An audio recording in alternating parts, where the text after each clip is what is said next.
নমস্কাৰ বন্ধুসকল, আপোনালোক সকলোকে মোৰ YouTube channel job information of আছামলৈ স্বাগতম জনাইছোঁ। বন্ধুসকল, ইণ্ডিয়ান পোষ্টেলৰ ৰিক্ৰুটমেণ্ট ওলাইছে 2019 বৰ্ষৰ কাৰণে। তাৰ কাৰণে অসম পোষ্টেল চাৰ্কুলাৰতো পদ খালী হৈছে আৰু তাৰ কাৰণে সৰ্বমুঠ 919টা পদ অসমত খালী হৈ আছে আৰু তাৰ কাৰণে আপোনালোকে অনলাইন যোগে এপ্লাই কৰিব পাৰে আৰু এপ্লাই কৰাৰ কাৰণে লাষ্ট ডেট হৈছে 4/9/2019 তাৰিখ। আৰু পদসমূহ হৈছে ক্ৰমান্বয়ে branch post master, assistant branch post master আৰু ডাক সেৱক। আৰু আপোনালোকৰ SC ST OBCৰ কাৰণে বা PWD কেণ্ডিডেটৰ কাৰণে ইয়াত পদসমূহ ভাগ হৈ আছে 919টা পদ। আপোনালোকে স্ক্ৰীনত দিয়াৰ দৰে আপোনালোকে সেইটো চাই ল'ব পাৰে।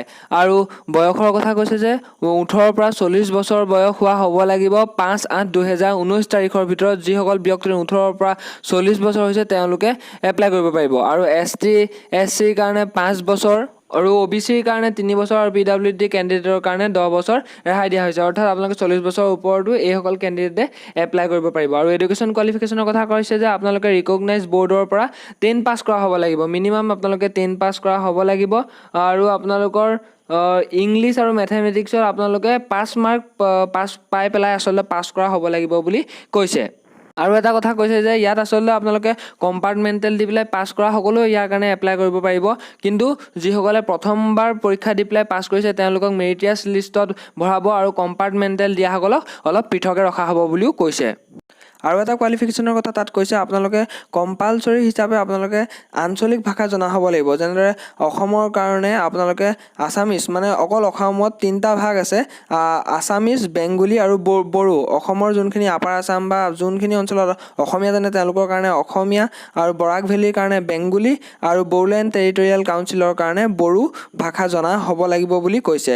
আৰু আপোনালোকৰ মিনিমাম 6 মাহ কম্পিউটাৰ শিক্ষা লাভ কৰা হ'ব লাগিব বুলি কৈছে, যিকোনো কম্পিউটাৰ ট্ৰেইনিং ইনষ্টিটিউটৰ পৰা। আৰু ইয়াত এটা কথা কৈছে, আপোনালোকে চাইকেল চলা জনা হ'ব লাগিব। যিসকল প্ৰাৰ্থীয়ে ইয়াৰ কাৰণে আবেদন কৰিব তেওঁলোকে নিশ্চিতভাৱে চাইকেল চলা জনা হ'ব লাগিব বুলিও কৈছে। আৰু চিলেকশ্যন প্ৰচেছটোৰ কথা কৈছে যে তেওঁলোকৰ অট'মেটিকলি জেনেৰেটেড হ'ব মেৰিট লিষ্টৰ ওপৰত বেছ কৰি পেলাই।